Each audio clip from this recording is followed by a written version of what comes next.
Podcast de l'article de Jamal Ajam publié sur l'odj.ma. L'auteur a intitulé son article « Sahara, circuler, il n'y a rien à décoloniser ». Il commence son article ainsi que fait encore la question du Sahara marocain à la 4e commission de l'ONU chargée de la décolonisation. Question autant logique que légitime.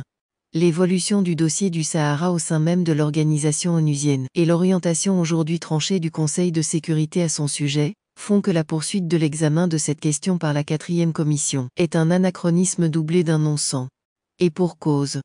Tout d'abord, la décolonisation du territoire a été scellée en 1975 par l'accord de Madrid avec l'ancienne puissance coloniale, l'Espagne. L'accord fut établi en conformité avec l'article 33 de la Charte de l'ONU, qui stipule que les parties, ici le Maroc et l'Espagne, à tout différend dont la prolongation pourrait menacer le maintien de la paix et de la sécurité internationale, doivent en rechercher la solution, avant tout, par voie de négociation, de médiation ou par d'autres moyens pacifiques de leur choix. Le Conseil de sécurité invite les parties à régler leurs différends par de tels moyens. L'auteur poursuit son article ainsi. En 1975, dans la foulée de la Marche verte, le Maroc et l'Espagne, stimulés par l'arrêt de la Cour internationale de justice reconnaissant l'existence de liens d'allégeance entre les populations du territoire et les souverains du Maroc, avaient en effet négocié conformément à l'esprit de l'article 33 de la Charte de l'ONU, et le Sahara a été rétrocédé à son propriétaire légitime. Le conflit artificiel, 100 ans qui a éclaté ensuite, n'est rien d'autre qu'un différend régional sur fond de séparatisme orienté contre l'intégralité territoriale du Maroc et dans lequel l'Algérie est pleinement impliquée.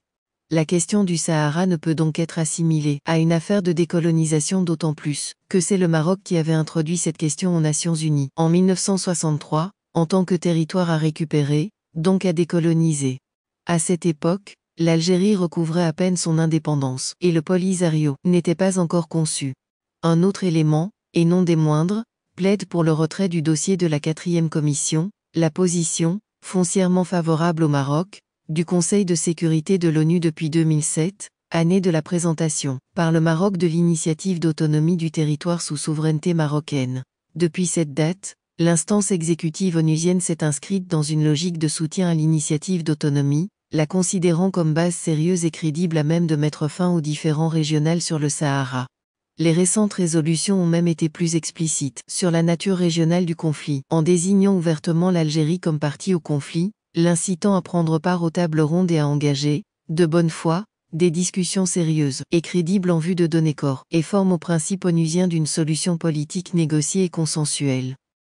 L'auteur précise ainsi que fait pendant ce temps le régime algérien. Il continue d'afficher une fin de non-recevoir aux décisions du Conseil de sécurité et d'avancer obstinément des références tronquées et sélectives en s'attachant mordicus au concept antérieur du plan de règlement, celui du référendum notamment, enterré pourtant définitivement depuis 2004 par le Conseil de sécurité et dont la caducité est officiellement et internationalement admise.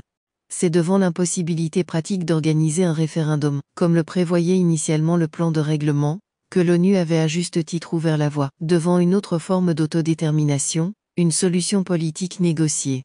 Le Maroc y a concrètement adhéré en mettant sur la table son initiative pour la négociation d'un statut d'autonomie du territoire dans le cadre de la souveraineté du Maroc et de son unité nationale.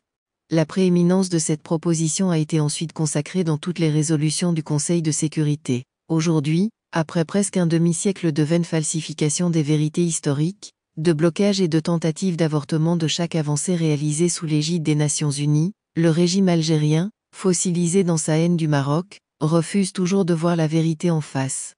C'est le propre des caciques de ce régime grabataire, qui passe ainsi de la myopie à carrément la cécité, alors que les développements du dossier et les mutations géostratégiques incitent à faire valoir un tant soit peu de raison, ne serait-ce que pour préserver un minimum de dignité. L'ONU semble en tout cas déterminée à venir à bout de ce conflit artificiel, qui ne cesse de mettre à mal la paix et la sécurité régionale par le climat d'instabilité qu'il engendre. L'auteur conclut son article ainsi. Le seul fait d'opter pour l'organisation de tables rondes impliquant directement l'Algérie en tant que partie au conflit, en dit long sur l'intention de l'organisation onusienne de mettre l'Algérie devant ses responsabilités historiques et de faire prendre à la question du Sahara la dernière ligne droite vers sa résolution. Rédigé par Jamal Ajam, élu par l'intelligence artificielle de l'ODJ Media. N'oubliez pas de télécharger notre application l'ODJ mobile sur Android et iOS, et de vous abonner à notre chaîne YouTube l'ODJ TV, si vous souhaitez être au courant des dernières actualités, Podcasts et émissions télévisées.